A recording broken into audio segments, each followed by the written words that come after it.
Structure of atom, second chapter of chemistry. We are starting. Okay. इस video का आपको सबसे अच्छा फायदा तभी मिल पाएगा जब आप साथ में नोट्स बनाते जाएं। बहुत ही प्रेसाइज काम की चीजें और बोर्ड से लेके नीट और जेई तक जितनी जरूरत है वो सारी इस नोट्स में आ जाएगी। तो नोट्स आप जरूर बनाइए और जितने मैं क्वेश्चन साथ में देते जाऊंगा उनको सॉल्व करते जाइए।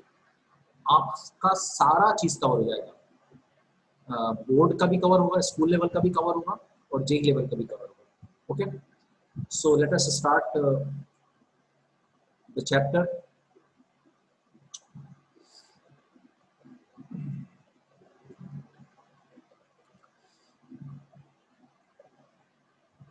चैप्टर नंबर सेकंड,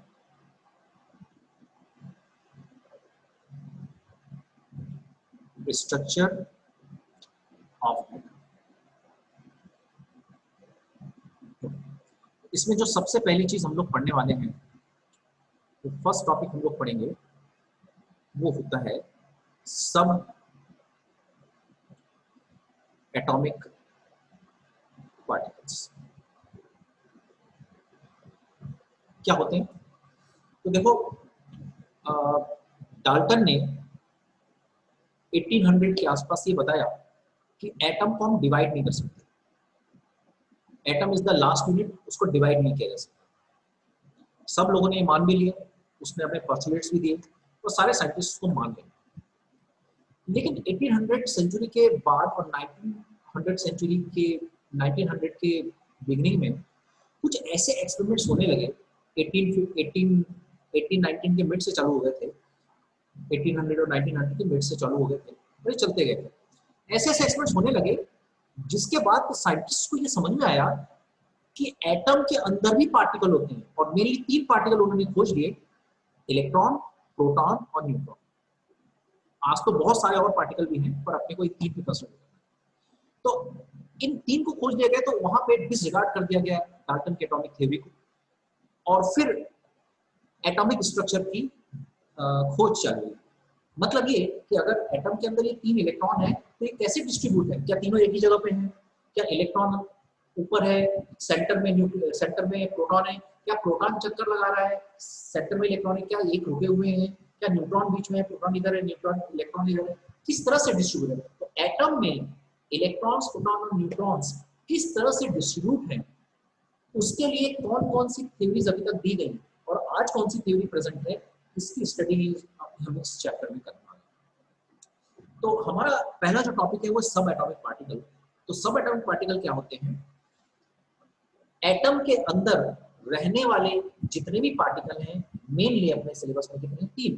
तो एटम के अंदर रहने वाले 3 particle, for example electron, proton and neutron, are called sub atomic particles. Okay, so मैं लिख देता हूँ, आप इसको नोट्स भी बनाइए। साथ साथ नोट्स बिल्कुल बनाना है, बहुत ही इंपॉर्टेंट है। केमिस्ट्री में नोट्स तो वेरी वेरी इंपॉर्टेंट है। द इनविजिबल, इनको देख नहीं सकते हैं, the invisible particles, the invisible particles inside an atom, are called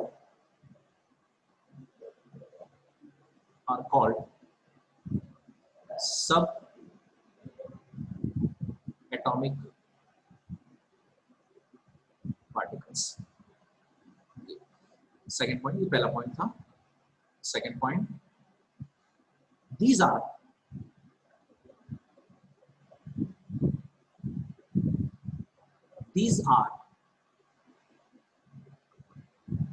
electron, proton and neutron। वैसे तो जैसे मैंने आपको बताया कि आज तक तो बहुत ही ज्यादा खोज लिए गए हैं, पर अपने को 3 पे कंसिडर करना है। ओके, सो ये जो सब एटॉमिक पार्टिकल हैं, इनकी डिस्कवरी हुई और डिस्कवरी होने के बाद अब एक एक की किस तरह से डिस्कवरी हुई, बहुत ज्यादा डिटेल में हमको नहीं देखना है। एक एक के बारे में कि भाई पहले इलेक्ट्रॉन की हुई, फिर प्रोटॉन की हुई, फिर न्यूट्रॉन भी हुई। तो इनके बारे में हम थोड़ी थोड़ी जानकारी कि इलेक्ट्रॉन क्या होता है, उसका मास कितना होता है, ये सब हम पढ़ेंगे। ठीक है, सो आज हम लोग इलेक्ट्रॉन कंप्लीट कर लेते हैं, बाकी फिर कल करेंगे। तो सबसे पहला जो इसमें सब एटॉमिक पार्टिकल हमको मिला, वो मिला, जो पहला सब एटॉमिक पार्टिकल हमको मिला था वो मिला था electron.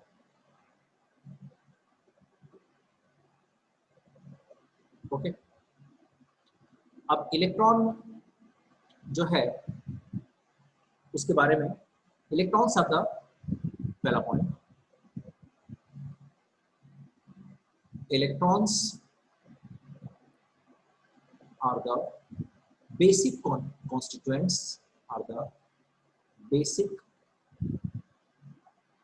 constituents of all atoms, of all atoms. ये सभी एटम्स में पाए जाते हैं। Second point, they were discovered by J.J. Thomson। Discoverer का नाम भी याद रखना है। they were discovered by J.J. Thomson through cathode ray tube, cathode ray tube experiment। Cathode ray tube क्या होती है? एक एक्चुअली ग्लास का एक चैम्बर होता है, उसमें एक तरफ प्लस लगाते हैं, एक तरफ माइनस लगाते हैं, हाई पोटेंशियल डिफरेंस लगाते हैं, और उन हाई पोटेंशियल डिफरेंस पर जब लगाया गया और प्रेशर कम किया गया, तो उनको एक इनविजिबल रेज कैथोड से एनोड की तरफ, कैथोड मतलब होता है नेगेटिव, एनोड मतलब होता है पॉजिटिव, देखिए उनको हम कैथोड रेज भी कहते हैं। और उन कैथोड रेज में हमको पता चला कि अंदर इलेक्ट्रॉन है। तो नेगेटिव साइड यानी कैथोड से एनोड की तरफ इनविजिबल रेस चलने लगी जब हमने लो प्रेशर और हाई पोटेंशियल डिफरेंस अप्लाई किया एक ग्लास ट्यूब में, जिसको कैथोड रे ट्यूब कहते हैं। उन इनविजिबल रेज में, और जब बाद में जब उसको और एनालाइज किया तो पता चला नेगेटिव पार्टिकल्स, वो नेगेटिव पार्टिकल्स को इलेक्ट्रॉन, और अभी कैथोड से नहीं, कैथोड मतलब नेगेटिव है तो ऑब्वियसली वो नेगेटिव पार्टिकल्स होंगे, उनको कैथोड रे ट्यूब इसको कहते हैं, ग्लास की ट्यूब। ठीक है, अब उसके बारे में बहुत ज्यादा डिटेल अपने को पता करने की जरूरत नहीं है, इतना नाम भर याद रखना। तीसरा point, cathode rays consist of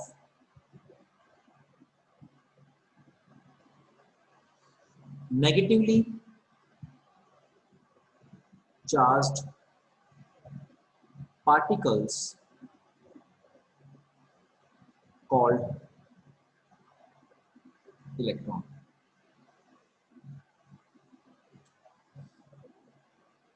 Mass of electron was obtained, कितना ऑब्टेन हुआ mass of electron? 9.1 into 10 to power minus 31 kg, ये मास ऑफ इलेक्ट्रॉन। पांचवा point, charge of electron was obtained, charge भी निकाला, और वो कितना निकाला? 1.6 minus into 10 to power minus 19। ठीक है, इतना अपने लिए सफिशिएंट है बस इलेक्ट्रॉन के बारे में, और दुनिया भर की चीजें एक्स्ट्रा बेकार पढ़ने की जरूरत नहीं है, इतनी चीजों से अपना सारा कवर हो जाएगा, इससे ज्यादा पढ़ने की जरूरत नहीं है।